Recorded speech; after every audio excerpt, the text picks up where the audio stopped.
গন্ধরাজি tomato কাতলা বানানো যতটা সহজ, গরম ভাতের পাতে খেতেও কিন্তু দুর্দান্ত লাগে। রেসিপিটি প্রথম থেকে শেষ পর্যন্ত দেখার অনুরোধ রইল।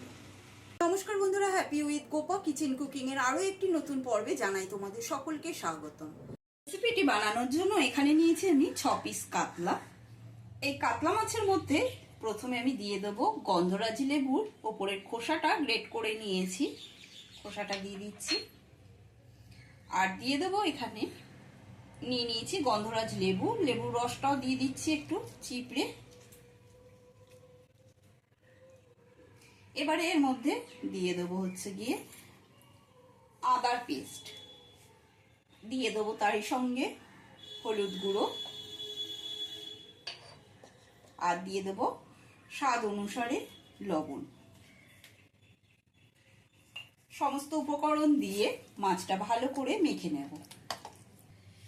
গ্যাসে কিছুটা সর্ষের তেল গরমে বসিয়েছি। কড়াইতে সর্ষের তেলটা ভালো করে গরম করে নেওয়ার পরে দিয়ে দেবো এর মধ্যে সামান্য লবণ। সবসময় বলি লবণ, গরম তেলের মধ্যে যদি লবণ দিয়ে মাছ ভাজো তাহলে কিন্তু মাছ ভাজার সময় মাছ আর লেগে ধরবে। এখন তিনটে করে মাছ ভেজে তুলে নেব। মাছগুলো ভাজা হতে হতে আমি একটা মশলা বানিয়ে নেবো। মিক্সার জারের মধ্যে দিয়ে দিলাম ছোট সাইজের 3টে টমেটো, দিয়ে দিচ্ছি 5টা শুকনো লঙ্কা। ঝালের পরিমাণটা নিজেরা বুঝে ব্যবহার করবে, আমি শুকনো লঙ্কা দিয়ে করছি, তোমরা চাইলে কাঁচা লঙ্কার ব্যবহার করতে পারো। 1/2 চামচ ধনে গুঁড়ো, 1/2 চামচ জিরে গুঁড়ো। মাছের পরিমাণ বুঝে সবসময় মশলাটা ব্যবহার করবে। আমি যেহেতু 6 পিস মাছ রান্না করছি সেই জন্য মশলার পরিমাণটাই ওরকমই নিয়েছি। মশলার পেস্ট বানিয়ে নেওয়া হয়ে গেছে। সমস্ত মাছগুলো তুলে নেওয়ার পরে এবারে কড়াইতে দিয়ে দিয়েছি 3 চামচ মতো সর্ষের তেল। সর্ষের তেলের মধ্যে ফোড়নে দিয়ে দিলাম শুধু একটা শুকনো লঙ্কা, এছাড়া আর কিছু আমি ফোড়ন দিচ্ছি না। শুকনো লঙ্কাটা একটু ভাজা ভাজা হয়ে এলে এর মধ্যে দিয়ে দেবো বানিয়ে নেওয়া মশলাটা, পেস্ট করে নেওয়া মশলাটা দিয়ে দিলাম। দিয়ে দেবো স্বাদ অনুসারে লবণ, আর দিয়ে দেবো এর মধ্যে আমি হলুদ গুঁড়ো।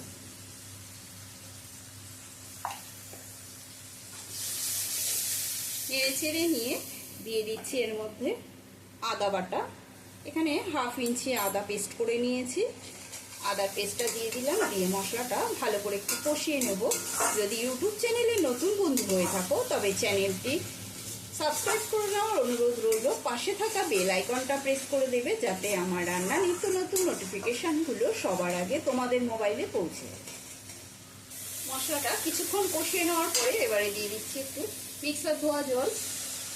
সামান্য মিক্সার ধোয়া জল দিয়ে মশলাটা আরও কিছুক্ষণ কষিয়ে নেব। মশলা থেকে তেলটা ছেড়ে এসেছে, মশলাটা খুব সুন্দর করে কষানো হয়ে গেছে। এবারে আমি এর মধ্যে দিয়ে দেবো পরিমাণ মতো জল। জলের পরিমাণটাও তোমরা বুঝে ব্যবহার করবে, কে কতটা ঝোল পছন্দ করো সেই বুঝেই জলটা দেবে। তবে এই গন্ধরাজি কাতলাটা একটু পাতলা পাতলা খেতে বেশি ভালো লাগে। ঝোলটা ফুটতে শুরু করলে দিয়ে দেবো এর মধ্যে ভেজে রাখা মাছগুলো। সমস্ত মাছগুলো দিয়ে ঝোলটা আরো কিছুক্ষণ ফুটিয়ে নেব। মাছগুলো দিয়ে ঝোলটা কিছুক্ষণ ফুটিয়ে নেওয়ার পরে আমি এর মধ্যে দিয়ে দেব গন্ধরাজ লেবুর রস। গন্ধরাজ লেবুর রসটা দিয়ে কিন্তু আর ফোটাবো না, গ্যাসটা বন্ধ করে দেব। আর কিছুক্ষণের জন্য ঢাকাও আমি বন্ধ করে দিচ্ছি। আজকের মতো গন্ধরাজি টমেটো কাতলা কমপ্লিট। আশা করি রেসিপিটি তোমাদের প্রত্যেকেরই ভালো লেগেছে। ভালো লাগলে প্রত্যেকবারের মতো কমেন্ট করতে ভুলো না, আর একটা লাইক দিয়ে দেবে। আর বেশি বেশি করে একটু শেয়ার করে দিও বন্ধু বান্ধব আত্মীয় স্বজন সবার মধ্যে। শেয়ার করলে কি হবে, আমার রান্নার উৎসাহ আরও বেড়ে যাবে। সেই জন্য বলছি বন্ধুরা, রান্নাটা একটু শেয়ার করে দিও। আজকের মতন এই পর্যন্ত, আবারও নতুন কোনো রেসিপি নিয়ে হাজির হব। সকলেই সুস্থ থাকবে, ভালো থাকবে, ধন্যবাদ।